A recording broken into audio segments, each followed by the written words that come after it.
मध्य प्रदेश के ग्वालियर में एक बार फिर से भरोसे के कत्ल की उस वक्त सामने खबर आई है जब 90 साल के बुजुर्ग की देखभाल करने वाले केयरटेकर ने भरोसे में लेकर बुजुर्ग के मकान को हड़प कर अपने नाम रजिस्ट्री तक करा ली। इस मामले में रजिस्ट्रार की भूमिका पर भी सवाल खड़े हो रहे हैं। अब बेबस बुजुर्ग न्याय के लिए सभी जगह गुहार लगा चुके हैं और मगर न्याय की उम्मीद नहीं दिखाई दे रही है। मामला ग्वालियर के रहने वाले रिटायर्ड प्रिंसिपल का है।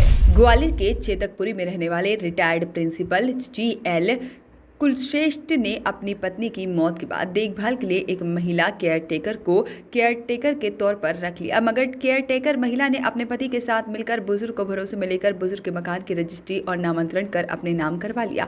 ताज्जुब की बात तो यह है कि रिटायर्ड प्रिंसिपल इस बात से अनजान बने रहे कि उनके मकान की रजिस्ट्री किसी और के नाम हो गई है। पूरे मामले का खुलासा उस वक्त हुआ जब केयरटेकर महिला मकान की रजिस्ट्री अपने नाम कराकर मकान बेचने के लिए रिटायर्ड प्रिंसिपल के अमेरिका में रहने वाले उसके बेटे को इस बात की जानकारी उनके दोस्त से लगी, जिसके बाद बुजुर्ग को इस धोखाधड़ी का पता चला तो मानो जमीन खिसक गई। अब बुजुर्ग अपने खुद के मकान के लिए सभी अधिकारियों से मिलकर धोखेबाज महिला और उसके पति के खिलाफ मामला दर्ज कराने के लिए गुहार लगा चुके हैं, मगर अब तक कोई सुनवाई नहीं हुई है। वहीं इस मामले में रजिस्ट्री करने वाले अधिकारी की भूमिका भी संदिग्ध लग रही है, क्योंकि गवाह के तौर पर साइन करने के बाद उनके मकान की रजिस्ट्री दूसरे की कैसे हो गई। सर आपने चोरी की FIR कटा दी थी? चोरी की जब आपके घर से वो सामान चोरी करा, मैंने राजीव को बोला। उसके बाद जब मैं अमेरिका से लौटा तो उसके बाद मैंने उसकी FIR, राजीव ने उसकी FIR दर्ज कराई हुई है पुलिस पर। कौन सी कब करवाई थी, कौन सी दिन की बात है, कौन सी सन की? अब ये चोरी की तो राजीव ने करवाई है, मेरे ख्याल नहीं करवाई पिछले साल ही। हाँ, कितने क्या गहने 2020 में। कितने क्या गहने थे उसमें, क्या कितने के होंगे सोने के कितने के गहने, क्या कम से कम 20 तोला तो हो गए, 20 तोला। मेरा नाम है डॉक्टर GCN कुलश्रेष्ठ। कहाँ से रिटायर्ड है आप? मैं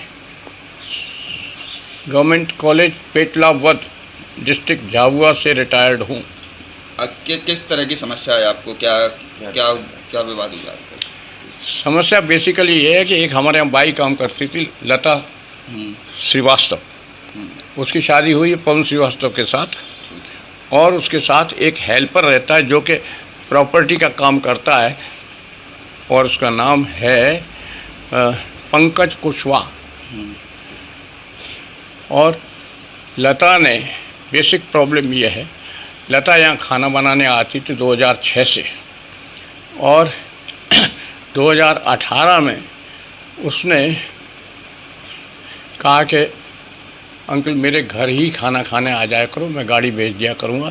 तो चूँकि पवन ऑलरेडी किसी काम में था, गाड़ी वाड़ी भेजने में कोई दिक्कत नहीं होती थी, और हो सकता है पैसा भी वो देता होगा 50 रुपीज़ गाड़ी को, परंतु मुझे ले जाती थी, वहीं खाना खिलाती थी, और शाम को 6:30 बजे जब पवन अपनी ड्यूटी से आता था तो मुझे 2 पराठे बना के देती थी और घर पवन के साथ भेज देती थी 7 बजे। और मुझे पता पड़ा कि लता ने मेरा मकान बेचने के लिए डाल दिया है। एनीवे, ऐसा हुआ कि लता पवन ने दोनों ने ही मुझसे कहा था कि आप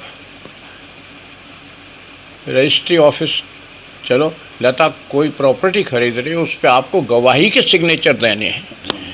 विद ऑल ऑनेस्टी मैं उसके साथ चला गया पवन के, और उन्होंने इन कागज़ों पर तीन चार कागज़ों पर दस्तखत करा लिए, और उसने, रजिस्ट्रार ने भी पूछा है कि आप गवाही देने आए हो। मैंने कहा हाँ मैं गवाही देने आया हूँ, जबकि एक्चुअल चीज़ शाम को या दूसरे दिन मुझको मालूम पड़ी कि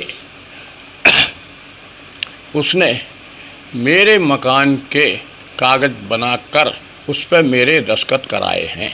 मकान नाम करा? जी हाँ, मकान को अपने नाम हस्तगत करने के पॉइंट ऑफ व्यू से दस्तखत कराए हैं। ये कब की बात है?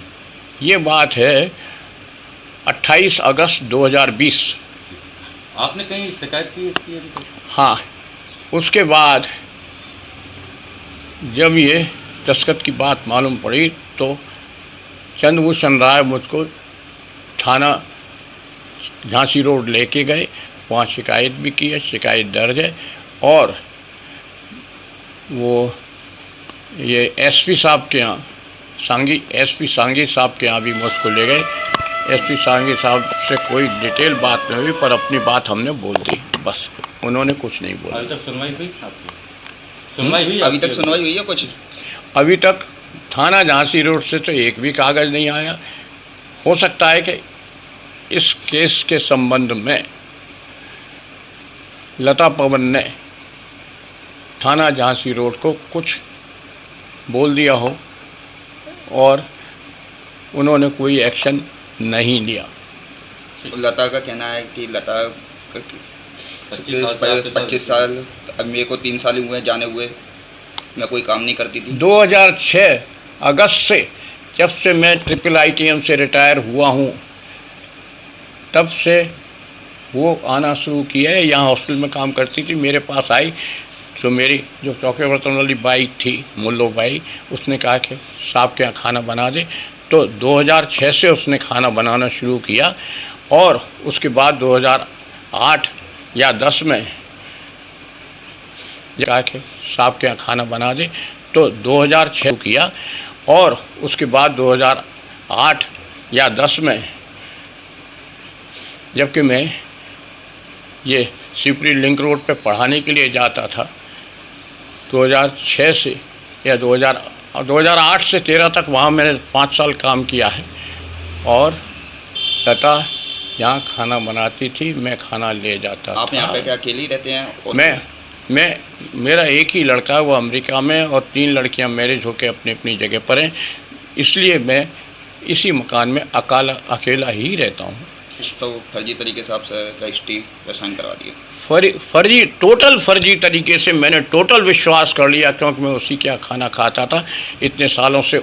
उसको मतलब एक तरह से उसके लड़के को मतलब मैंने काफ़ी पैसा वैसा भी दिया है। लता के पास तो कुछ नहीं था, काफ़ी मतलब जैसे कुछ मांगती थी उस हिसाब से मैंने दिया है। मदद की आपने? और थ्रू आउट 18 साल के करीब मदद किया है। और 2015 में जब मैं यहाँ से गया तो मेरी अलमारी खोलकर, लॉकर में से या उसमें से अलमारी में से खोलकर मेरी वाइफ के जो भी गहने वहने थे रखे हुए थे वो ऑर्नामेंट्स ले गई। और मेरे मकान के रजिस्ट्री के चेतकपुरी सहकारी सोसाइटी से लिया था, उसके भी कागजात सब ले गई। इसमें आपने चोरी की रिपोर्ट करवाई पुलिस में? इसमें मैंने ऑलरेडी रिपोर्ट दी हुई है, पर कुछ नहीं हुआ। वॉइस ऑफ राइट्स के लिए ग्वालियर से सागर शर्मा की रिपोर्ट।